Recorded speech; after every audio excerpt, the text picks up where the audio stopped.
Deputy CM Pawan Kalyan Delhi పర్యటనలో కీలక పరిణామాలు చోటు చేసుకున్నాయి.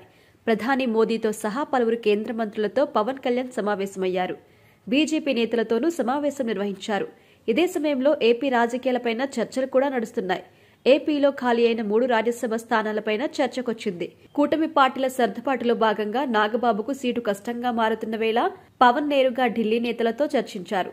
దీంతో పెద్దల సభలోనూ జనసేన ఎంట్రీ దాదాపు ఖాయమైంది. పవన్ కళ్యాణ్ ఢిల్లీ పర్యటన వ్యూహాత్మకంగా సాగింది. ఢిల్లీ పర్యటనలో ప్రధానితో పవన్ సమావేశమయ్యారు. కీలక అంశాలపై చర్చించారు. పలువురు కేంద్ర మంత్రులతోనూ భేటీ అయ్యారు. ఏపీలో పాలనాపరమైన విషయాలతో పాటు రాజకీయ అంశాలపైన చర్చించారు. బీజేపీ అగ్రనేతలు బిఎల్ సంతోష్తోనూ సమావేశమయ్యారు. సనాతన ధర్మం డిక్లరేషన్ అందించారు. దీని ద్వారా బీజేపీకి మరింత దగ్గరయ్యారు. తెలుగు రాష్ట్రాల్లో రాజకీయాలపైన ఆయనతో చర్చించారు. ఇదే సమయంలో ఏపీలో రాజ్యసభ స్థానాలపైన కూడా పవన్ బీజేపీ ముఖ్యులతో ప్రస్తావన చేశారు. ఇక ఏపీలో 3 స్థానాల ఖాళీల భర్తీకి షెడ్యూల్ ఖరారైంది. కూటమిలో 3 పార్టీలో 2 టీడీపీ, 1 బీజేపీకి దక్కేలా తాజాగా ప్రతిపాదన తెరమీదకు తీసుకొచ్చారు.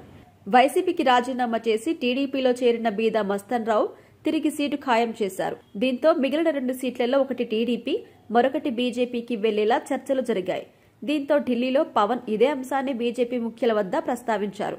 ఇక తాజా ఎన్నికల్లో బీజేపీ కోసం నాగబాబు అనకాపల్లి సీటు వదులుకున్న విషయం కూడా పవన్ కళ్యాణ్ ప్రస్తావించారు.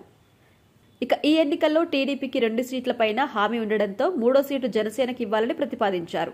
పవన్ ప్రతిపాదనకు బీజేపీ నేతలు అంగీకరించారు.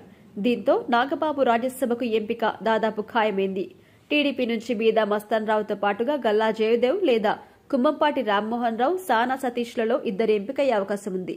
వర్లరామయ్య పేరు కూడా రేసులోకొచ్చింది. నాగబాబు రాజ్యసభకు ఎంట్రీ వేళ జనసేన మరో అరుదైన ఫీటు సాధిస్తోంది. 2019లో తొలిసారిగా అసెంబ్లీలో జనసేనకు ప్రాతినిధ్యం దక్కింది. ఈసారి ఎన్నికల్లో పోటీ చేసిన అసెంబ్లీ, లోక్సభ స్థానాల్లో విజయం కూడా సాధించింది. ఇక దీంతో పాటుగా శాసనమండలిలో అడుగుపెట్టింది. ఇప్పుడు రాజ్యసభలోనూ నాగబాబు ఎంట్రీతో ఒకే విడతలో అన్ని చట్టసభల్లో జనసేన ప్రాతినిధ్యం దక్కించుకోవడం రికార్డుగా మారబోతోంది.